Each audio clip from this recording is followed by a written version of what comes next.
Oui. Et toi? Là, je suis dans le Tarn, à la campagne. Ah, c'est mieux d'y être, hein, vu.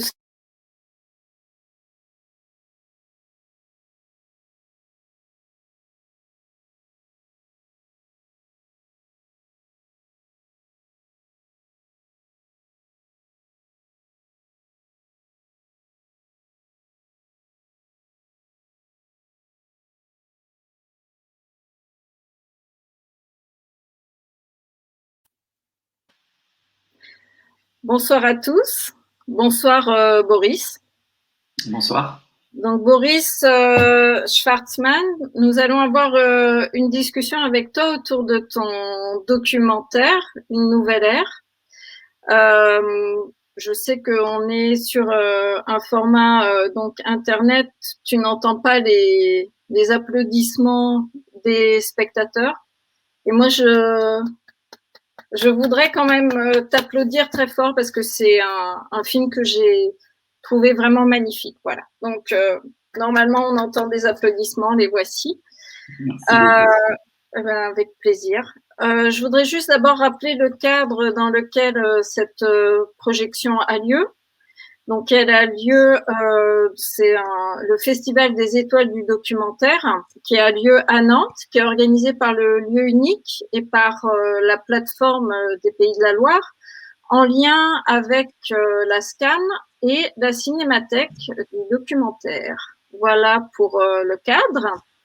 Moi, je suis Céline Novelle, autrice-réalisatrice, pour modérer cette discussion. Donc, je vais entamer la discussion par des questions.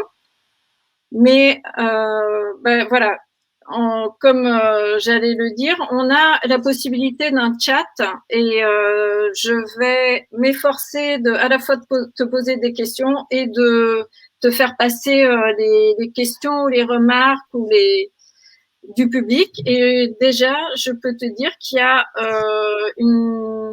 nous applaudissons à distance pour ce magnifique film. Merci Boris. Voilà.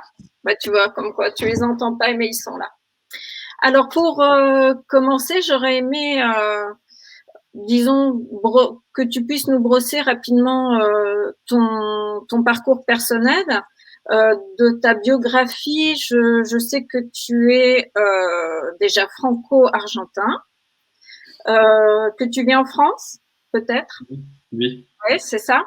Par ailleurs, tu as une formation de sociologue et tu es également photographe. J'ai lu que tu avais fait pas mal d'expositions à travers le monde de tes photographies.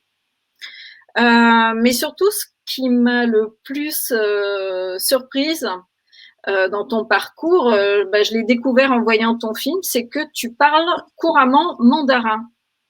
Ce qui me laisse penser que la Chine n'est pas enfin, voilà, fait partie de ton parcours. Voilà. Est-ce que tu pourrais nous en dire un peu plus? Oui, alors c'est même enfin, j'ai grandi en Chine en fait, Hmm. enfant. J'ai vécu 4 ans là-bas dans les années 80, fin des années 80, et à l'époque je parlais couramment chinois et puis j'ai tout oublié. Je suis retourné vivre en Chine à la fin de mon adolescence, juste avant la rétrocession de Hong Kong à Pékin pendant 1 an. Et ça a été un peu mon premier choc de voir la Chine qui se transformait et d'avoir un peu une confusion entre mes souvenirs d'enfance qui pouvaient être un peu peut-être fantasmés, enfin plus très clairs, mais en même temps de voir que ce qui pouvait ressembler à mes souvenirs d'enfance disparaissait et commençait à déjà être détruit. Et ensuite, quand j'ai commencé l'université, du coup, j'avais envie de réapprendre le chinois parce qu'entre-temps, j'avais tout oublié. Et donc, à la fac à Paris, je me suis inscrit en département de chinois et j'ai fait des études de chinois. Et donc, dans ce cadre-là, je suis reparti vivre en Chine. Et là, je me suis retrouvé, pareil, sans vraiment anticiper la question, mais dans les années 2000, avec des villes en pleine destruction. Donc, j'ai un peu spontanément, par besoin de combler peut-être cette image d'une Chine de mon enfance qui disparaissait à nouveau, bah, j'ai pris des photos. Mais je me suis un peu mis comme ça à documenter ça, et donc après, bah, c'est devenu un sujet de recherche où j'ai fait des études de sociologie et de chinois, et donc j'ai commencé à documenter ces questions-là, à approfondir, disons, le sujet.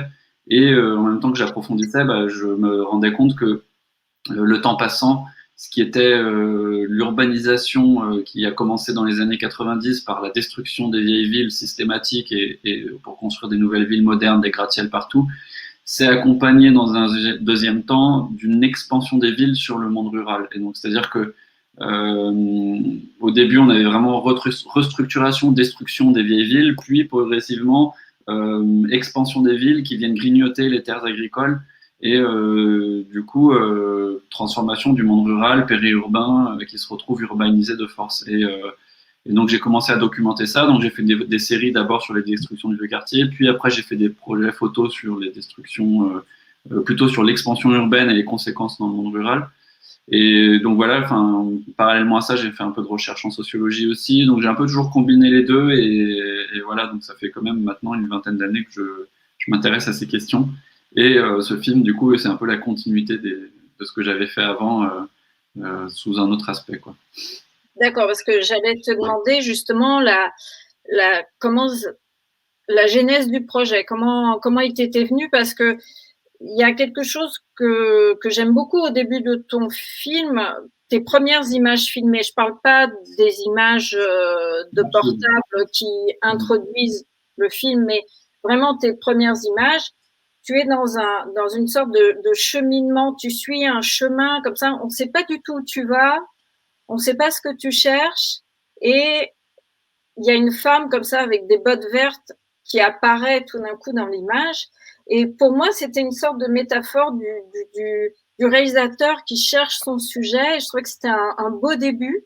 Et je me suis dit, mais sur un territoire aussi grand que la Chine, sur un sujet aussi vaste que l'urbanisation galopante, voilà, qui s'opère dans ce pays, comment est-ce que tu es arrivé précisément sur cette île avec ces personnages? Comment tu les as trouvés? Alors, la première fois que j'y suis allé, c'était plutôt en photographiant, quand justement je m'intéressais à l'expansion urbaine. Et là, c'était un pur hasard sur ce lieu-là, mais bon, comme dans plein d'endroits, hein, parfois, en fait, souvent, quand on cherche, on ouvre des portes et puis après, on n'a pas vraiment contrôle sur les choses qui arrivent, mais on a créé la possibilité que ça arrive. Et là, ça s'est un peu fait comme ça, où des gens que j'avais rencontrés m'avaient dit ah mais nous on connaît un endroit. Enfin voilà, donc j'ai atterri dans ce lieu-là et donc pendant 2 ans j'y suis allé, j'ai photographié. Et mais c'est même mes photos avaient été publiées, exposées à Visa pour l'image. Enfin voilà, le projet était fini pour moi. Et ensuite j'avais commencé un peu un nouveau projet, plutôt dans l'idée de suivre des paysans migrants. Mais je m'étais dit, tiens, quand même, ça serait pas bête de retourner voir ce qui se passe là-bas. Mais dans mon idée, c'était plutôt d'aller voir les gens que j'avais rencontrés, qui étaient dans la barre d'immeuble, qui étaient dans l'île et qui avaient été déplacés, relogés dans la barre d'immeuble. Jamais j'aurais imaginé qu'il restait des gens qui continuaient à lutter.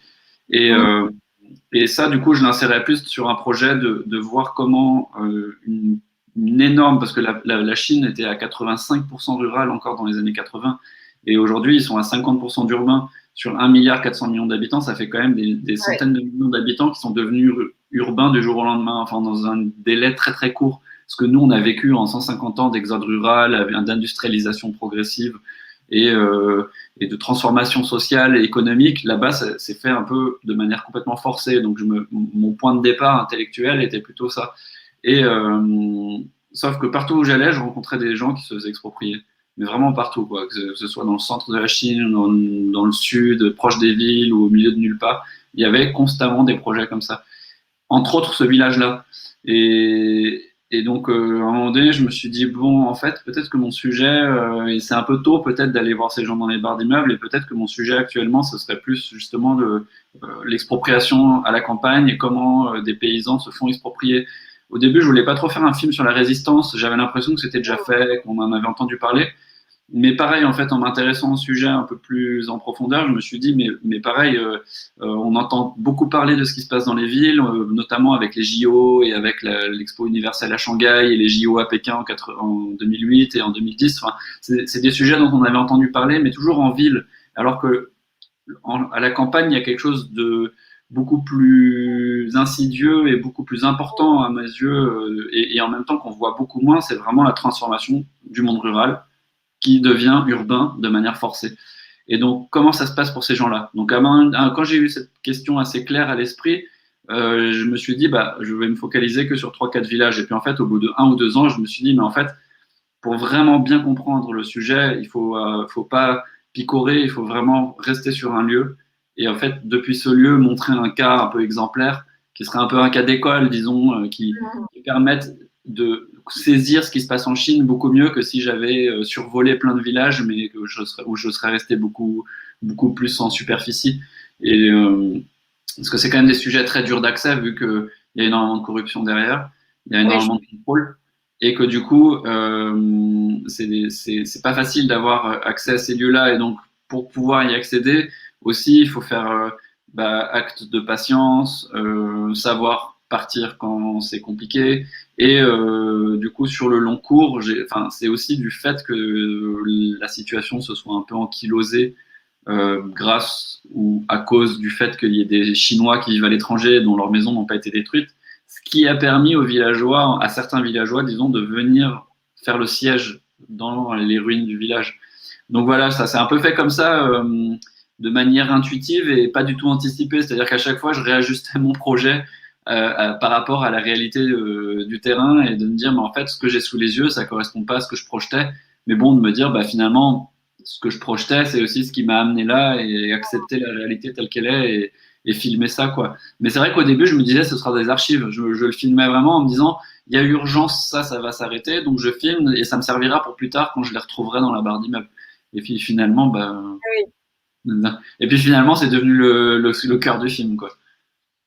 D'accord, parce que tu vois, ma question suivante, c'était, euh, tu parles d'archives, mais donc ça veut dire que tu avais déjà dans ta tête l'idée plutôt d'un film, parce que comme tu es sociologue et photographe, je me dis, mais pourquoi, au fond, ce sujet-là aurait pu être, je ne sais pas, un livre photographique avec ton expérience de sociologue, je ne sais pas, mais Mm. qu'est-ce qui fait que ça a basculé sur un film plutôt que qu'un corpus de photos, quoi. Mm. Euh, disons que j'avais fait déjà 2 séries à ce moment-là. Donc la série sur les destructions de vieux quartiers, puis une deuxième série photo sur un peu les transformations rurales en Chine. Et c'était 2 projets qui m'avaient pris à chaque fois à peu près 2 ans. Les 2 ont été exposés, les 2 ont tourné. Enfin voilà. Et quand je commence ce nouveau projet, euh, j'avais l'impression que d'un côté, j'avais l'impression que je me répétais un peu. Enfin, Mmh. photographiquement, je trouvais qu'il y avait quelque chose d'un peu figé en fait. Je voyais plus très bien comment montrer dans un lieu parce que photographiquement, il y a un peu enfin, en tout cas dans mon approche, j'avais la sensation que j'avais besoin de changer beaucoup de lieux pour pouvoir avoir une cohérence visuelle. Ou alors, il aurait fallu vraiment une immersion avec une famille. Enfin, mais là, photographiquement, on aurait eu du mal à comprendre que tous ces gens-là sont liés. Et donc, j'avais l'impression que j'arrivais pas très bien à trouver le point de vue photographique, disons. Et en même temps, mes discussions avec ces gens, je les trouvais incroyables. Mais Mmh. déjà de longue date, quand j'allais photographier, je prenais tout le temps des notes parce que je me disais c'est incroyable tout ce que ces gens me racontent. Donc voilà, je prenais je faisais beaucoup de prises de notes pour retranscrire ce que les gens me disaient. Et quelque part, j'avais la voix à l'écrit et l'image figée. Et je me suis dit bah peut-être que en fait le médium intermédiaire entre l'écrit et le texte, c'est la vidéo, dans le sens où dans la vidéo il n'y a pas que l'image, il y a le son. Et donc Mmh. le son, bah, c'est le texte des gens, c'est ce que les gens disent au lieu que je le retranscrive autant que qu'il soit enregistré. Enfin voilà, et tout de suite, en tout cas pour ce projet-là, avec cette idée de suivre un groupe de gens et avec une unité de lieu, ça s'est un peu imposé comme étant le médium qui me permettait en tout cas, de capter. Mais c'est vrai qu'à ce moment-là, je savais pas trop si j'allais faire un film. Je sentais plus le besoin de garder une trace. Et que cette trace, la meilleure façon de la garder, c'était en filmant.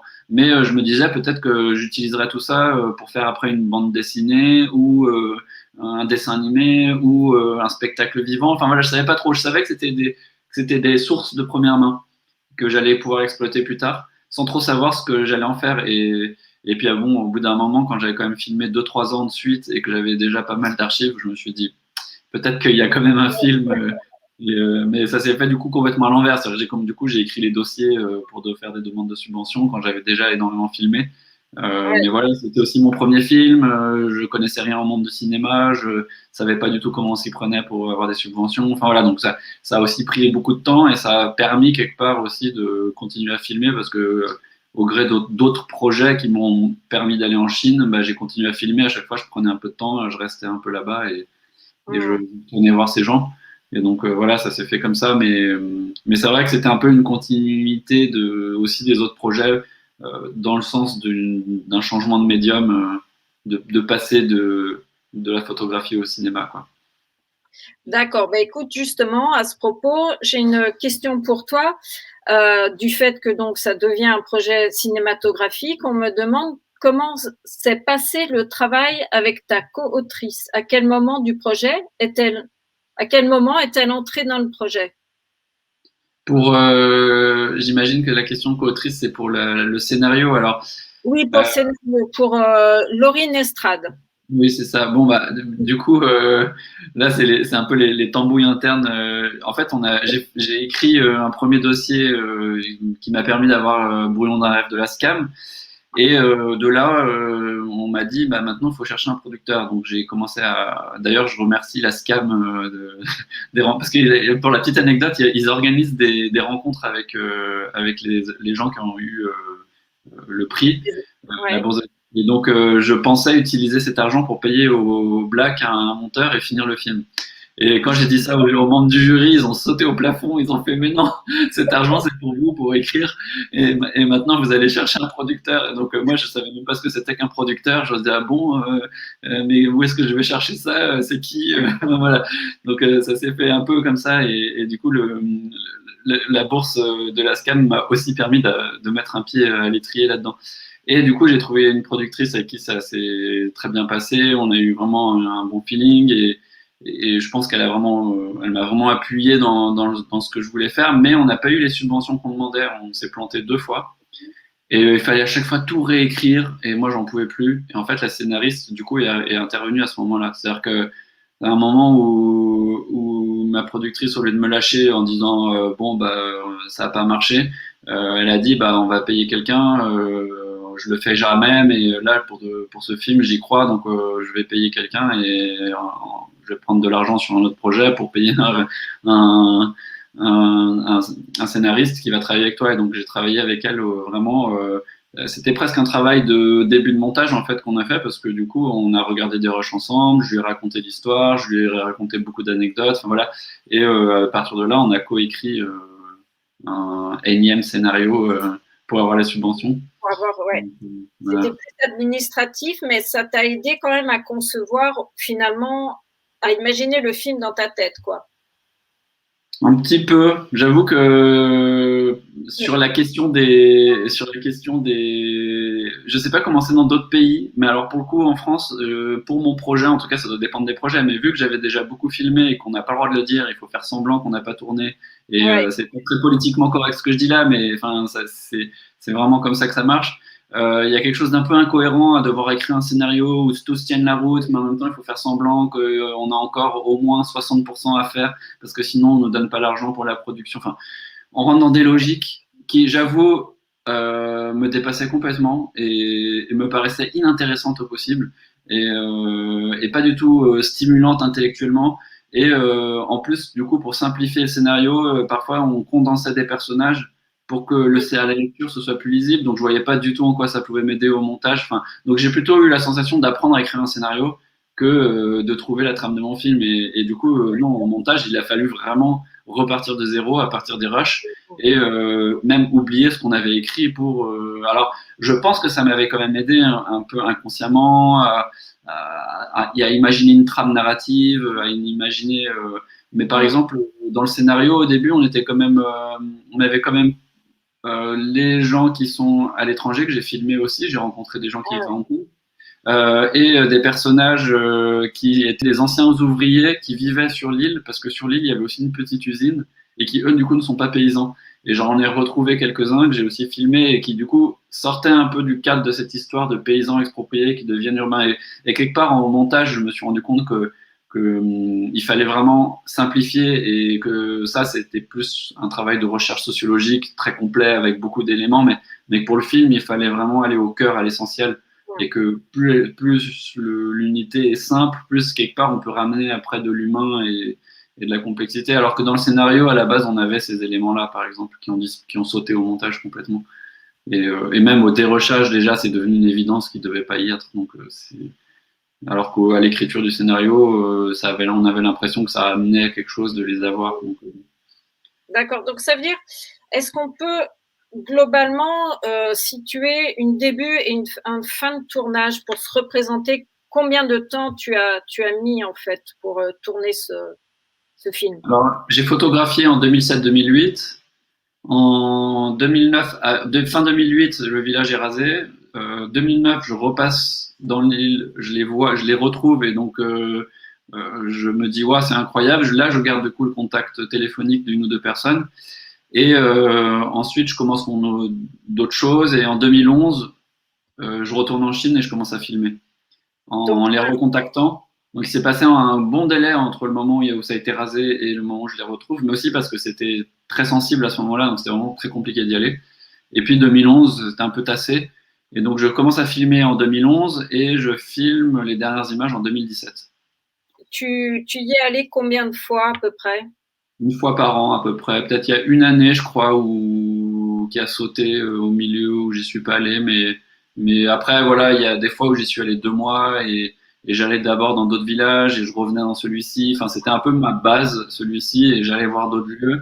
Et puis d'autres fois, j'y suis allé que là-bas, mais peut-être que 2 semaines, 3 semaines. Enfin, ça dépendait aussi beaucoup de la conjoncture politique, des tensions qu'il pouvait y avoir au moment où j'arrivais.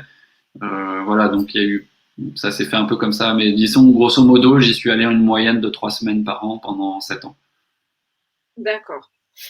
Et il y a un peu j'ai déjà un peu la réponse à ma question, mais il y a quelque chose qui est vraiment très frappant dans ton film, qui est aussi très touchant, c'est de voir que, enfin, même sans connaître très bien la politique chinoise, on se doute que ça n'est pas évident de pouvoir s'exprimer face caméra et surtout de critiquer l'État, en fait, critiquer avec des preuves à l'appui les images filmées en portable et puis tout ce qu'ils nous disent des lois, de l'organisation de la société.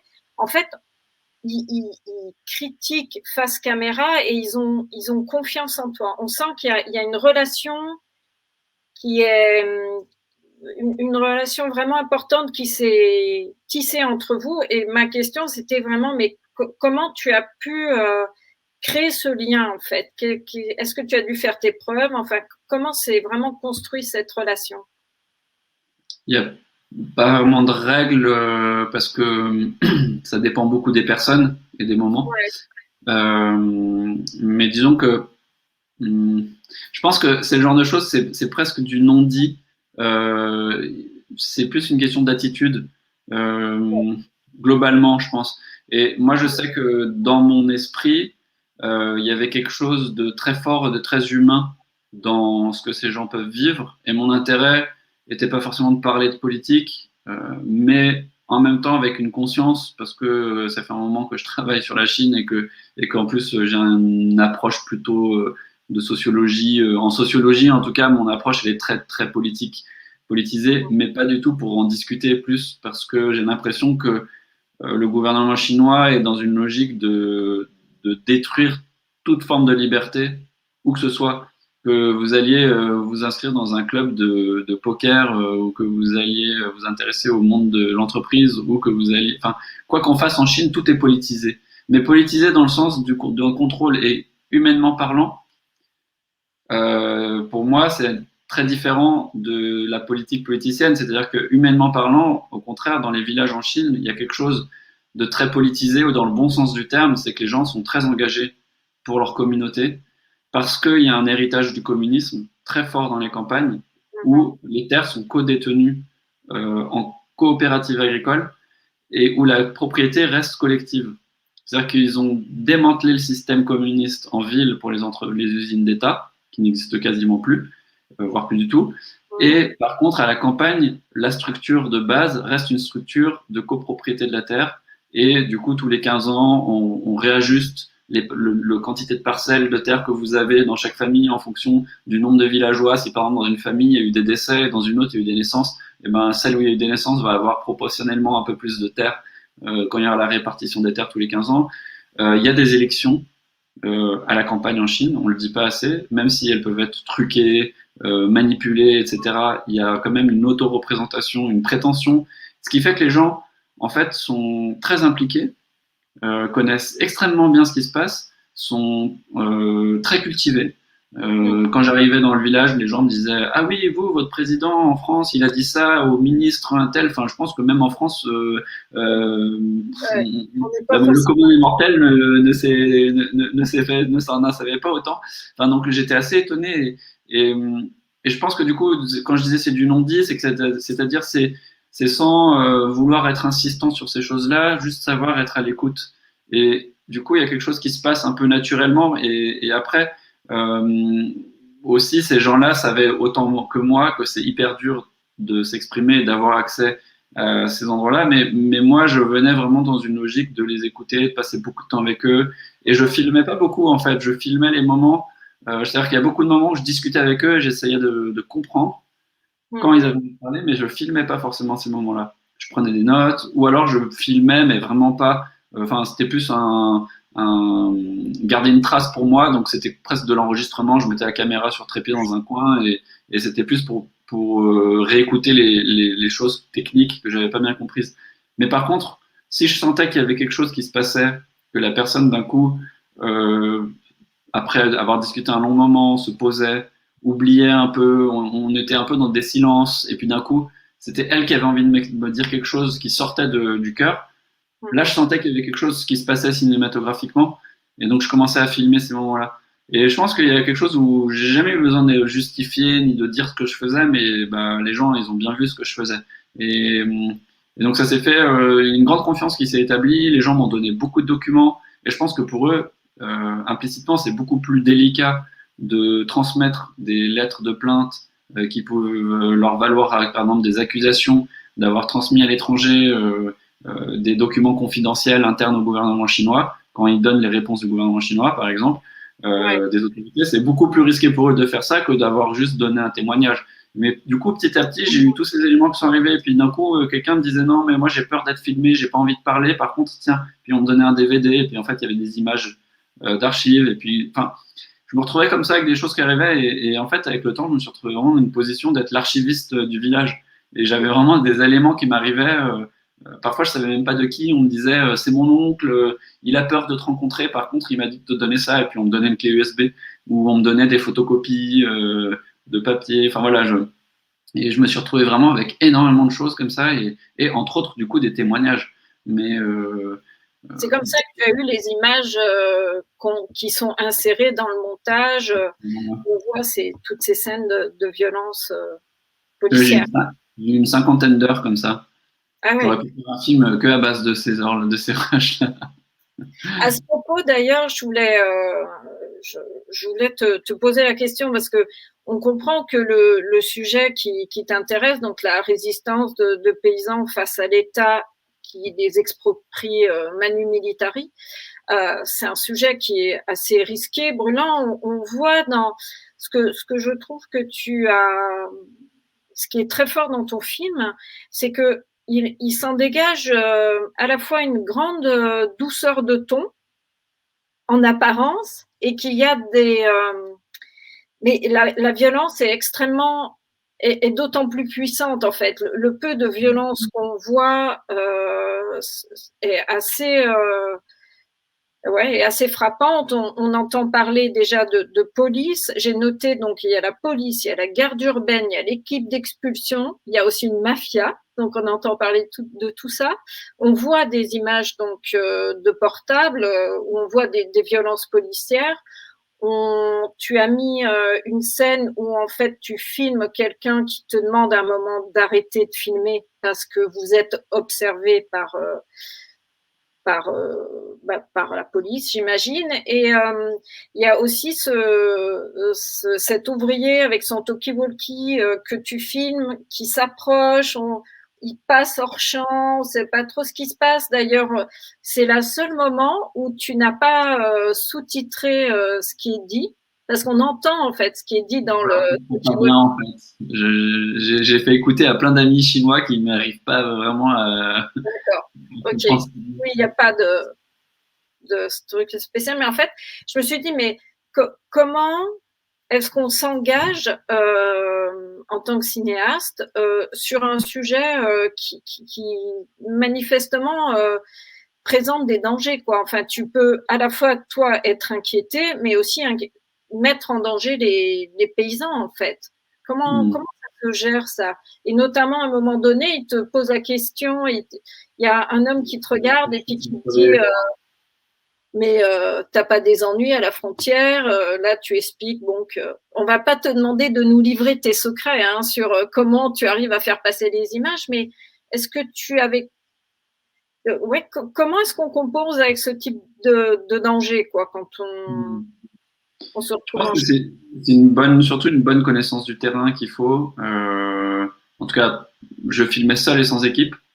Donc voilà, j'étais vraiment ce qui en fait m'aidait aussi parce que du coup j'étais pas du tout assimilé équipe de tournage et le fait de revenir chaque année, ça a amené aussi, ça a rassuré quelque part les autorités locales qui au début étaient très très méfiantes et qui du coup mettaient beaucoup de pression sur les gens pour leur dire mais pourquoi vous l'accueillez chez lui, qu'est-ce que vous lui avez dit, on veut plus voir l'étranger ici, des choses comme ça. Et en fait, ça avait vachement joué déjà à mon avantage d'avoir photographié avant les destructions. Mais par exemple, quand j'avais photographié avant les destructions, l'ambiance était vraiment très très très pesante parce que c'était là où il y avait tous ces équipes-là dont tu as parlé qui étaient sur l'île et qui contrôlaient les gens. Sauf que c'était un village traditionnel avec plein de ruelles, c'était très facile du coup de passer un peu inaperçu. ouais. Et ouais, c'est ça.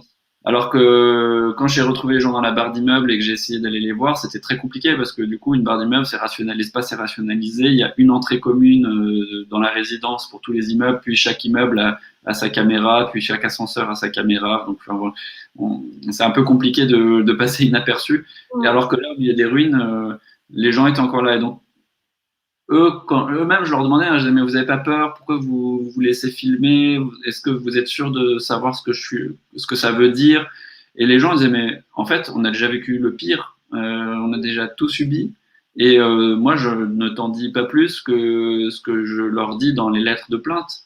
Et du coup, même souvent, ils n'avaient pas très envie d'en parler. Ils disaient, non, mais si tu veux vraiment comprendre, tiens, et puis quand je commençais à connaître un peu trop bien l'histoire et vraiment commencer à poser des questions vraiment plus subtiles, plus sur des détails, les gens finalement voulaient pas trop en parler, ils parlaient les moments où ça leur sort du cœur, mais chaque personne m'a peut-être parlé une ou deux fois comme ça. Le reste du temps, on passait des moments ensemble où il y avait plein de moments de silence et tout ça, et du coup ces moments-là, ils me disaient, tiens, prends ce document, là tu vas trouver une réponse à cette question parce qu'on l'a écrit dans telle lettre. Et puis prends celui-ci, et puis prends celui-ci. Enfin, et donc du coup, je pense qu'il y a une confiance comme ça qui s'est établie, sachant que il y a, je pense, vraiment deux lignes rouges à pas dépasser. C'est ne pas diffuser en Chine. Et ça, ils ont très bien vu que je cherchais pas à le faire. C'est-à-dire que avec le temps, il y a des gens qui, par exemple, au début avaient peur et au fur et à mesure, ils ont vu que je comprenais bien la logique répressive en Chine et donc du coup, qui ont commencé à se livrer.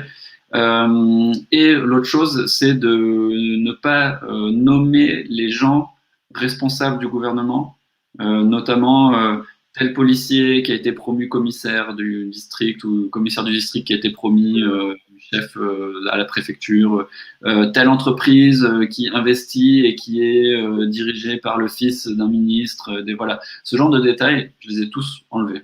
Ça, c'était vraiment quelque chose qui est trop compromettant et qui va bien pour le New York Times ou pour la BBC ou pour le journal Le Monde, mais pas pour un film comme ça. Enfin voilà. Donc là, j'ai enlevé et je pense que c'est ces deux lignes rouges là qui font que bah, finalement, c'est des gens qui disent ce qui leur arrive sans que ce soit compromettant. Enfin, oui, ils nomment gouvernement, autorité, mais ça reste une entité abstraite par rapport à dénoncer concrètement quelqu'un. Et donc, ça fait que eux-mêmes, quand je leur disais, mais vous avez pas peur, ils s'énervaient contre moi. Ils me disaient, mais peur de quoi on a déjà tout subi. Enfin voilà. Donc, et certaines personnes ont eu peur et donc ils m'ont dit après coup, non, en fait, j'ai peur. Et donc ces gens-là, je les ai pas gardés au montage. J'ai vraiment gardé les gens qui vraiment m'ont certifié à plusieurs reprises que c'était bon pour eux. Donc voilà. D'accord. Mm. Oula, j'entends. Ça va, vous m'entendez bien? En fait, j'ai un sale d'écho, je suis désolée. Si jamais il y avait des spectateurs qui souhaitaient intervenir, n'hésitez pas. J'arrive à voir les questions. Pour l'instant, il n'y en a pas. Donc je vais continuer justement sur, à travers ton film. Ce qui est intéressant, c'est que je trouve qu'on, par petites touches, on découvre la société chinoise. Notamment, il y a un aspect dont j'aurais bien aimé que tu nous parles un petit peu, c'est cette diaspora qui revient en fait au tout début du film. On voit clairement qu'il y a les maisons qui ont été détruites et puis celles qui sont toujours debout, qui sont celles de la diaspora. Et ça revient en fait une ou deux fois encore dans le film et à la fin du film. Et en fait, on perçoit que cette diaspora, je ne sais pas quelle place elle a dans la société chinoise, mais elle a l'air d'en avoir une. Et donc, quelle place est-ce qu'elle a dans la société chinoise? Et l'autre question, c'est est-ce qu'elle est une forme de contre-pouvoir? Alors, la place qu'elle a, enfin, je vais essayer d'être court, mais de faire court, mais disons que dans les années 80, surtout 90, quand la Chine se réouvre et surtout elle s'ouvre à une économie de marché, à des investissements étrangers qui sont quasiment inexistants à ce moment-là, les premiers à ramener, à revenir à investir en Chine sont les Chinois de la diaspora. Parce que c'est des gens qui ont fui le communisme, parfois c'est des gens qui étaient même partis avant le communisme pour des raisons économiques et qui avaient été complètement coupés de leurs racines et notamment dans le sud de la Chine, là où j'ai filmé ce village, les liens claniques, l'appartenance à un village, au temple même du village, parce que parfois dans un village il y a même plusieurs temples en fonction du nom de famille, parce qu'il y a des, comme la structure, vu qu'on parle de culture traditionnelle, vu que les femmes se marient, quand elles se marient, elles partent du village, presque les hommes, et donc du coup, dans un temple, dans un village, parfois on n'a que 2 ou 3 noms de famille. Dans celui-ci, il n'y a que un nom de famille, donc il y a un temple pour tous les Chen. Et par exemple, si dans un village il y avait aussi des Huang et des Li, et ben, il y aurait un temple pour les Huang, un temple pour les Li, et un temple pour les Chen. Tous ces gens-là reviennent, réinvestissent de l'argent, donnent de l'argent pour reconstruire le temple du village, pour construire une école pour les enfants. S'ils sont nombreux, ils vont même construire parfois une école par temple. Ils vont remettre l'électricité, ils vont remettre le tout à l'égout, l'eau potable. Enfin voilà, dans les années 80-90, c'était des investissements qui représentaient beaucoup. Aujourd'hui, la Chine s'est extrêmement enrichie, donc ça ne représente pas tant que ça. Mais disons qu'à ce moment-là, ça a vraiment permis un premier boom. Et les premières usines, par exemple, de fabrication de Walkman, qu'on voyait le Made in China, qu'on voyait arriver vraiment la manufacture de base, c'était quasiment que des gens de la diaspora qui investissaient. Pour rassurer ces gens, ce qu'on a fait à l'époque, ce que le gouvernement chinois a fait à l'époque, c'est que puisqu'ils avaient déjà été expropriés, certains même à plusieurs reprises, parce qu'il y avait eu la Seconde Guerre mondiale, il y avait eu l'arrivée du Parti communiste, on leur avait tout pris. On leur a dit non, mais vous, on va vous donner des titres de propriété. Chose qui, en Chine, la propriété privée n'a été reconnue qu'en 2007 dans la Constitution. Et à la campagne, elle n'existe pas du tout en 2007 dans la Constitution pour la ville, mais à la campagne, ça reste la structure dont je parlais au début de copropriété de la terre entre villageois, sauf pour les gens de la diaspora. Ouais. À qui on donne l'autorisation d'avoir, pour les rassurer, pour réinvestir, pour aussi se faire un peu pardonner sur ce qu'on leur avait déjà tout pris, vu qu'ils ont beaucoup perdu avec l'arrivée du Parti communiste, parce que les familles riches perdaient tout, elles étaient expropriées, accusées d'être des propriétaires terriens. Et donc, c'est des gens qui perdaient tout. Donc, on leur disait, bon, bah voilà, vous pouvez, si c'est trop compliqué de récupérer la maison d'enfance, en tout cas, vous avez des droits à des terres et construire.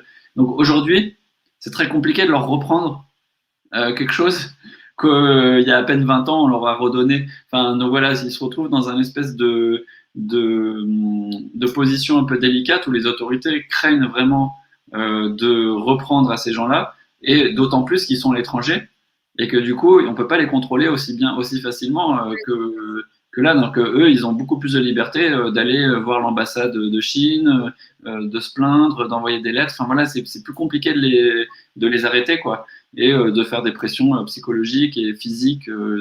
Voilà, donc on négocie avec eux, on essaye de leur donner un peu plus satisfaction pour qu'ils se taisent et que l'affaire reste bien étouffée, quoi. Du coup, c'est pas non plus un contre-pouvoir. C'est vraiment plus une marge de négociation un peu plus large. D'accord. Je voyais dans ton film, enfin, moi j'ai eu le sentiment qu'il était construit autour de 3 temps. Un premier temps où en fait on découvre ces paysans vraiment dans leur ruine, dans une certaine précarité, mais dans une espèce, il y a à la fois beaucoup de douceur au niveau du son. Je trouve que la bande son joue beaucoup sur une ambiance. Alors sereine, ce serait beaucoup dire, mais il y a quelque chose de doux et de calme avec des sons d'eau, des sons de nature, les oiseaux, il y en a beaucoup, les animaux domestiques. On sent que tu es tourné vers ces paysans. On n'a pas trop, on voit seulement les travaux à l'arrière-plan, au fond des images comme ça. Ça, c'est une sorte de premier temps. Et puis, j'avais vraiment noté un moment de bascule un peu au milieu du film, vers 30 minutes, où en fait, tu es en haut d'un immeuble, tu filmes la terre où on voit les petites plantations. Et en fait, la caméra se relève et on voit le chantier sur l'île.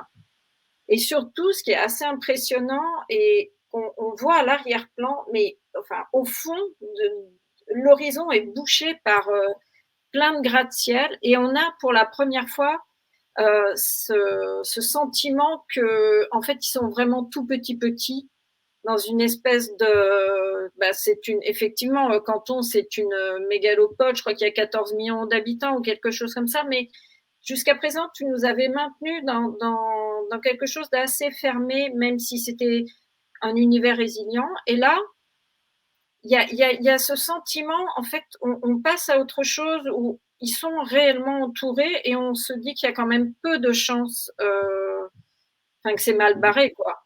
En gros, quand même, quand on voit ça. Et il y a un sentiment de mélancolie qui s'installe, je trouve, dans cette seconde partie. Et je voulais savoir si, vu que tu as tourné sur une longue durée, est-ce que toi, au départ, parce que ces paysans, ils semblent vraiment au départ convaincus de leur combat, et quelque part qu'on va reconnaître leurs droits, puisqu'ils s'appuient sur le droit ancestral avec il faut que tout le monde ait signé pour qu'on puisse exproprier. On a un sentiment qu'il y a de l'espoir dans la première partie. Après, il y a un sentiment de mélancolie qui s'installe, et évidemment, on termine, enfin, me semble-t-il, par quelque chose d'assez sombre avec ce travelling latéral où on voit, c'est que des immeubles construits, il n'y a plus un brin de nature, etc. Je me demandais si cette construction filmique du montage correspondait à aussi ton sentiment personnel du sujet. Oui, totalement. Ouais. Oui, c'est sûr. Enfin, en tout cas, moi, je sais que en arrivant dans ce lieu,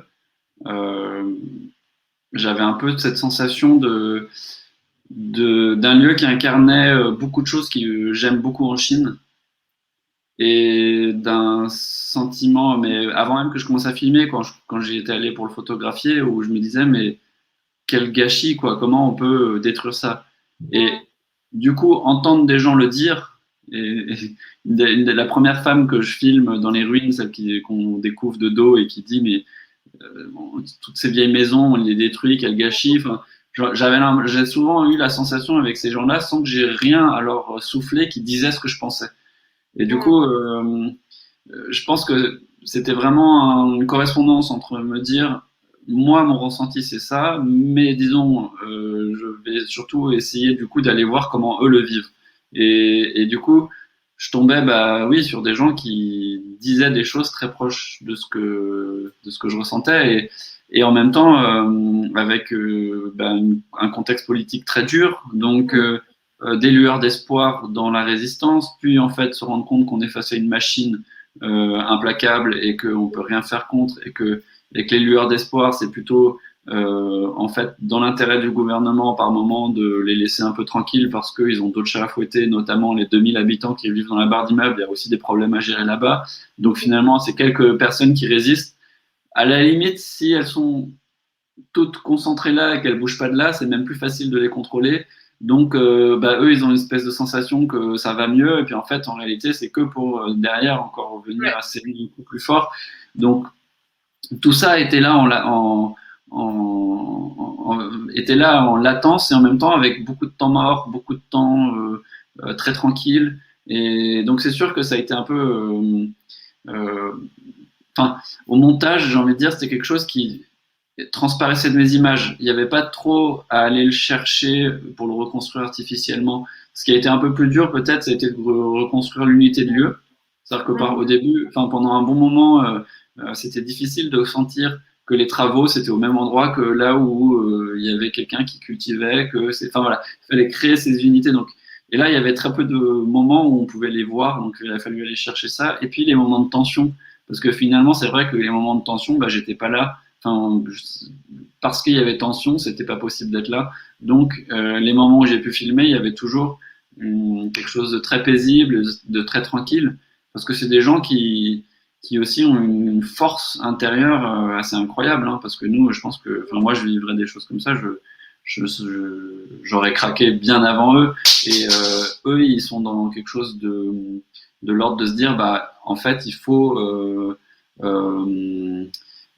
garder finalement une forme de simplicité dans la vie de tous les jours, sinon on ne survivra pas. Et puis, il faut garder goût à rigoler à des choses simples. Enfin, voilà, donc il y avait toutes ces choses-là qui se mélangeaient, mais qui finalement, en dérochant, étaient présentes, et une grande générosité aussi de leur part, par la façon de m'accueillir, mais aussi dans le fait de parler ouvertement. Enfin voilà, donc tout ça finalement ressort, et finalement ça crève l'écran, quoi. À un moment donné, c'est hors des rechants, il y avait des choses, c'était genre évident que c'était là, et après il y avait aussi la construction de cette sensation d'une ville. Enfin, parce que du coup, ça, c'est peut-être un peu ma vision que j'amène, mais qui, je pense, est partagée avec ces gens-là, c'est que la ville, du coup, n'est pas du tout un développement naturel lié à la modernisation de l'économie et qui fait que ça transforme la société. C'est complètement l'inverse. On aurait pu moderniser l'économie chinoise en modernisant une économie rurale, en diversifiant les savoir-faire, en profitant des connaissances traditionnelles. Non, tout ça, on le détruit. Et on dit la seule modernité qui existe, c'est de quitter le monde rural pour aller vers le monde urbain. Et donc, mon interprétation de tout ça, c'est que la ville, c'est un vrai outil de contrôle. C'est une forme de totalitarisme moderne, et que sous les apparences d'un mode de vie moderne et un peu imprégné d'occidentalisme, etc., en réalité, on est en train de créer un nouveau cadre de contrôle de la population, beaucoup plus rationnel, beaucoup plus simple à contrôler que plein de villages. On regroupe plein de villages, on les met dans une barre d'immeubles, et puis voilà, on les contrôle beaucoup plus facilement. Et donc, c'est sûr que ça, le montage allait aussi vers ça, mais sans construire, euh, disons, un discours trop intentionnel là-dessus, mais plus une temporalité. Parce que dans le film, narrativement, on a l'impression, enfin, pour que le film se laisse voir et qu'on s'ennuie pas, il faut avoir une sensation qu'il y a des changements quand même un peu avec le temps. Et donc, on a reconstruit une temporalité qui serait vraiment du village, justement, complètement traditionnel, coupé de l'urbain, et qui avance vers la ville, enfin, et la ville qui leur arrive dessus. Tout Voilà. à fait, je trouve que c'est extrêmement bien rendu. Excuse-moi, à nouveau, j'ai un écho. Et Et notamment, je notamment, trouve que vous avez fait un gros travail de son où justement progressivement il y a les bruits de la ville, les bruits voilà des Pitié. chantiers, tout ce qui est mécanique, enfin qui agresse en fait, qui arrive progressivement. Je crois que ça fait déjà 1 heure qu'on discute, donc je vais tout doucement nous diriger vers disons la fin de ton film. En fait, les donc moi j'ai été très touchée à la fin parce que je trouve que la fin est quand même très sombre, mais il y a quelque chose d'extrêmement touchant et chaleureux. C'est le sourire de ce paysan qui ne t'avait pas vu et qui te sourit et qui est content de te voir en fait, et qui tu lui demandes si tu peux le suivre, il t'invite à le suivre. Et forcément, on a envie de savoir en fait ce que deviennent ces gens. Enfin, est-ce que l'urbanisation de l'île, cette formidable idée écologique, a été terminée? Est-ce que ces gens ont été expropriés? Est-ce que tu as de leurs nouvelles? Est-ce que tu as pu filmer ça? Euh, j'ai pas là, ça fait un petit moment que j'ai pas de nouvelles. En fait, il y a beaucoup de gens. Enfin, c'est pas évident d'avoir des nouvelles à distance. C'est-à-dire que il y a pas beaucoup de gens qui ont des smartphones avec la. Enfin, il y en a où beaucoup l'ont, mais en fait, ils veulent pas trop communiquer non plus. Donc, j'ai des nouvelles très floues. Et en fait, c'est que quand j'y vais. Et là, ça fait 3 ans que j'ai pas pu y aller. Entre la fin du film, puis la sortie du film, puis le coronavirus, ça a un peu tout bloqué. Et donc du coup, je sais qu'il y en a plein qui sont partis parce qu'ils craquaient en fait. Enfin, on a créé les conditions pour les faire partir sans les forcer. Les travaux, bah, ils avancent. Après, je sais aussi qu'il y a certains endroits où, genre l'hôtel 5 étoiles qui devait avoir, que je filme à un moment donné là, bah lui, je crois qu'en fait, il y a eu, parce que le président actuel, Xi Jinping, il a une énorme politique anticorruption, donc apparemment, ils ont quand même un peu mis leur nez là-dedans, et donc il y a des gens qui ont été arrêtés au niveau des investisseurs ou des autorités locales. Donc l'hôtel apparemment est abandonné. Il était terminé, mais enfin, en tout cas, aux dernières nouvelles que j'avais. Mais voilà, entre-temps, ça n'empêche pas que quelqu'un d'autre. Enfin, ils vont pas détruire l'hôtel et redonner leur terre à ces gens-là. Hein. Ils continuent de toute façon. Oui. Enfin, voilà, donc progressivement, les gens y partent. Et aussi, il y avait des gens qui, à un moment donné, étaient revenus sur l'île et ils avaient ouvert des petits restaurants en disant, bah, au moins, en attendant, on pourra offrir pour les visiteurs de quoi se faire à manger. Et puis, bah, leurs restaurants ont été détruits. Donc voilà, enfin, ça reste de la petite lutte, des petites évolutions comme ça, mais des dernières nouvelles que j'avais, beaucoup de gens étaient partis quand même. D'accord. Alors, j'ai une question qui pourrait terminer notre entretien. Avant ça, je voulais juste savoir, donc, mais je crois que tu avais donné la réponse avant. J'ai vu que ton film a fait énormément de festivals, a été vu, je regardais donc énormément en Europe, notamment. Évidemment, la question qui se pose, mais en fait, je crois que tu as déjà répondu, c'est en fait, il n'y a aucun festival en Chine qui l'a pris, mais il n'est pas vu en Chine, donc ce film. Et non, mais moi, j'ai pas voulu en fait. Ouais, Enfin, c'est ça. à un moment donné, même mes producteurs dans la liste des festivals avaient mis des festivals chinois et moi, j'ai fait retirer toute la liste des festivals chinois. Taïwan, Hong Kong, pas de souci. Singapour, etc., mais qui n'ont pas forcément pris le film. Et donc là, c'est pas passé, mais je soupçonne que ce soit pas passé plus pour des raisons internes où ils n'ont pas trop non plus voulu se compromettre. Je sais pas trop en fait. Mais par contre, festival chinois, de toute façon, ils auraient jamais pris le film. Enfin, Oui, bah oui. c'était juste le donner enfin, alors il y a des festivals où les organisateurs sont très ouverts, très cultivés, et ils l'auraient pas pris, mais d'autres festivals, on sait pas trop qui y a derrière, donc c'est pas non plus très bon de donner le film à des festivals où on sait pas si il va pas du coup aller servir après, peut-être qu'il le redonne à des autorités. Le festival de Canton, par exemple, c'est un festival de documentaire qui est pas mal, mais je sais que entre l'époque où il a été créé, où il y avait vraiment des journalistes chinois très engagés avec des réalisateurs chinois qui étaient vraiment très bien, qui était un peu à la tête de ce festival. Et aujourd'hui, où il a été un peu officialisé et on ne sait pas trop qui y a derrière, moi je préfère pas que ça passe dans ce genre de cadre. Mais bon, de toute façon, je pense que ce serait pas passé. Enfin, ça aurait pas pu être diffusé. D'accord. Alors, je vais te lire la question qu'on me pose, c'est est-ce que vous utilisez, est-ce que, alors la phrase est un peu bizarre, c'est Arthur qui écrit, est-ce que vous utilisez sur un nouveau film? Donc, est-ce que, Vous travaillez peut-être oui. comment? Peut-être c'était est-ce que vous travaillez sur un nouveau film ou je sais Ouais, pas. je pense qu'il a voulu dire ça, Arthur. Eh ben, j'ai des idées, mais c'est vrai que là, j'étais plutôt sur la diffusion de ce film, parce que du coup, on a décidé, on voulait le sortir en salle, parce que bon, la vie en festival, c'est la première vie du film, et puis les documentaires, c'est très dur à sortir en salle, et enfin, je sais pas, moi j'y croyais assez, et donc j'ai vraiment insisté auprès des producteurs qui, une fois de plus, m'ont suivi, et m'ont dit bon, ok, on y va, on a trouvé un programmateur, on a trouvé un attaché presse, on avait commencé à préparer tout ça. Et depuis un an, c'est à l'arrêt. Et bon, à un moment donné, on peut pas non plus se disperser dans tous les sens. Donc j'ai d'autres idées de films, mais c'est vrai que j'étais plus sur la possibilité de sortir ce film-là en salle. Et là, pour l'instant, du coup, j'ai ni nouveau projet de film, ni une vision claire de si on pourra le sortir en salle. Mais bon.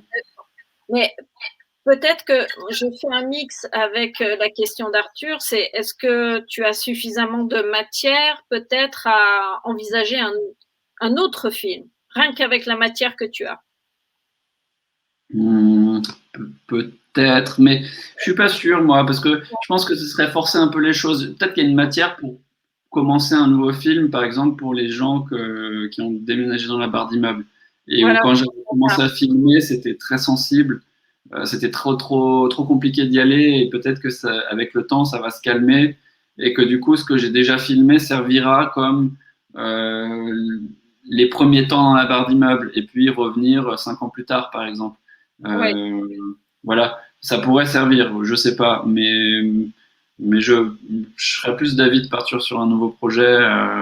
Ou alors, à un moment donné, j'avais plus l'idée sinon de faire un film beaucoup plus intimiste et beaucoup plus avec un tout autre style, qui serait un film, par exemple, qui serait plus une voix off qui raconte à partir de mes photos ma vision de l'urbanisation et donc quelque chose de plus introspectif.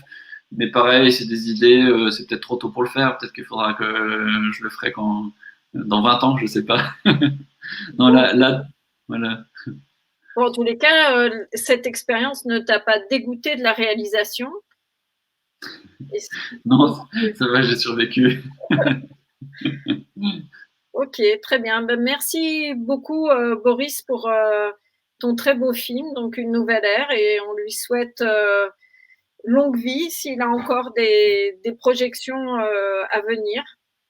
Ben, Bonne, merci beaucoup et merci pour ce débat très intéressant. bonne continuation. Merci. Merci Bonne soirée. Au revoir. également. Au revoir. Alors, j'essaye de couper. Voilà. Au revoir. Au revoir. Salut.